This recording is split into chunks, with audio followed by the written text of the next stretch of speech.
Welcome, architects and engineers. Today we delve into the sophisticated world of extending Kubernetes beyond its native primitives. While pods, services, and deployments form the bedrock of container orchestration, truly scalable and domain-specific infrastructure requires custom resource definitions, or CRDs. These allow us to treat our specialized application components as first-class citizens within the Kubernetes API. By implementing CRDs, we move from generic management to intent-based automation tailored to our unique business logic. In this session, we will explore the structural integrity required to build a production-grade CI/CD pipeline specifically for these custom resources, ensuring that as you scale to thousands of instances across global clusters, your automation remains robust, predictable, and highly available. We are not just deploying code, we are extending the control plane itself. This requires a shift in mindset from simple deployment scripts to complex lifecycle management through the operator pattern and reconciler loops. To build a pipeline, we must first understand the schema we are delivering. A CRD is defined by its group, version, and kind, often referred to as the GVK. But the real power lies in the Open API v3 validation schema. This schema ensures that any manifest submitted to the API server is structurally sound before it ever reaches your controller. In a high-availability environment, strict validation prevents poison pill configurations from destabilizing your fleet. We also look at the spec and status sections. The spec represents the desired state provided by the user, while the status is updated by the controller to reflect the current observed state. Mastering this separation is critical for the CI/CD process, as our pipeline must validate the spec while our monitoring tools observe the status. This slide highlights the structural necessity of versioning, specifically using the V1 and V1 Beta 1 transitions to manage breaking changes without downtime. The heartbeat of any custom resource is the controller and its reconcile loop. This logic is usually written in Go using the controller runtime library. The loop follows a simple yet powerful logic: observe, diff, and act. It constantly watches for changes to your CRDs and ensures the actual state of the world matches the desired state defined in the spec. In a CI/CD context, your pipeline is responsible for deploying the controller image and the CRD manifests in tandem. If the controller is down, your custom resources are merely dead data in etcd. Therefore, our pipeline must include rigorous testing of the reconciliation logic. We look at reconcile errors and exponential backoff strategies. For global scaling, we must ensure that our controllers are idempotent, meaning they can be restarted or fail over to different nodes without causing duplicate side effects or data corruption in the underlying infrastructure. Now, let's architect the pipeline itself. We advocate for a GitOps-driven approach using tools like Argo CD or Flux, but the CI phase remains vital. The pipeline starts with a code commit to the controller's repository. The CI process must build the container image, run linting on the YAML manifests, and generate the CRD schemas from the Go structs. A critical step is the schema compatibility check, ensuring that a change to the CRD doesn't break existing instances in production. We use a multi-stage pipeline: build, test, package, and deploy.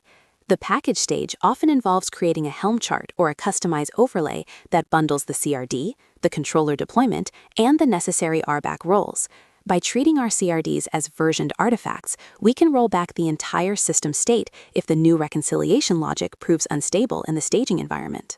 Testing custom resources is significantly more complex than testing standard microservices. We utilize a 3-tier testing strategy. First, unit tests using env-test allow us to run tests against a real API server without a full Kubernetes cluster. This is incredibly fast and catches 80% of logic errors. Second, integration tests use tools like Kind, Kubernetes in Docker, to deploy the actual controller and CRDs into a transient cluster. This validates that the controller can actually create sub-resources like pods or config maps. Finally, we implement end-to-end tests that simulate real-world failure modes, such as network partitions or node failures. Our pipeline must pass all 3 stages before the CRD is promoted. We measure success by the time to detect and time to recover metrics, aiming for a 99.9% success rate in our automated test suites to ensure global stability. To ensure the integrity of our custom resources at scale, we must implement admission webhooks. These are HTTP callbacks that the Kubernetes API server makes before persisting a resource. Validating webhooks allow us to enforce complex business rules that cannot be expressed in simple open API schemas.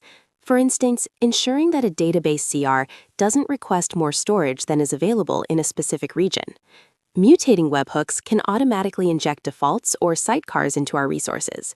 From a CI/CD perspective, the webhook certificates must be managed carefully.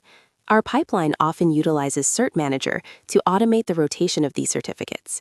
If the webhook fails, the API server will reject all updates to your CRDs, effectively freezing your infrastructure.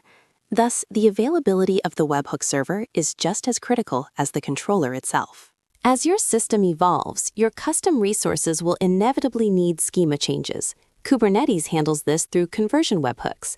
When a user requests a v1 alpha 1 resource, but the controller only understands v1, the API server calls the conversion webhook to translate the data on the fly. This is a high-stakes operation. A failure here can lead to data loss or orphan resources that can't be deleted. Our CI/CD pipeline must include conversion tests that verify data integrity across at least 3 previous versions. We also use the storage version field in the CRD status to track which version is currently written to etcd. A successful deployment isn't just about the new code. It's about the successful migration of thousands of existing resources to the new schema without manual intervention or service disruption. Security is paramount when extending the control plane. A controller typically runs with high privileges because it needs to manage other resources. However, we must adhere to the principle of least privilege. Our CI/CD pipeline should automatically generate and audit RBAC policies. We use tools like RBAC Manager or custom scripts to ensure the controller only has patch and watch permissions on the specific resources it needs. Furthermore, we must secure the communication between the API server and our webhooks using TLS. The pipeline should also scan the controller's container images for vulnerabilities before every release. By automating the generation of service accounts and roles, we reduce the human error factor that often leads to overprivileged accounts and potential security breaches in large-scale Kubernetes clusters. You cannot manage what you cannot measure. For custom resources, standard metrics aren't enough. We need to export custom Prometheus metrics from our controller. Key performance indicators include reconcile duration, reconcile errors, and the work queue depth. A spiking work queue depth indicates that the controller is falling behind, possibly due to a slow external API or a surge in resource updates. Our CI/CD pipeline includes the deployment of service monitors and Grafana dashboards tailored to the specific CRD. We also utilize structured logging to trace a single reconciliation event across the entire system. When a global rollout happens, we monitor the error rate. If it exceeds a 1% threshold, the GitOps controller automatically triggers a rollback to the last known stable version, preserving high availability across the global infrastructure. We look at the big picture, managing custom resources across multiple clusters and regions. At this scale, we deal with tens of thousands of CR instances. We implement sharding, where multiple controller instances manage different subsets of resources based on labels or namespaces. Our CI/CD pipeline must support canary deployments for the controllers themselves, deploying the new logic to a single cluster or region before a global rollout. This blast radius control is the hallmark of a senior infrastructure architect. By combining strict schema validation, robust testing, automated webhooks, and comprehensive monitoring, we create a self-healing system that extends the power of Kubernetes to any domain. As you build your own pipelines, remember that the goal is not just automation, but the creation of a reliable, scalable platform for your organization's future.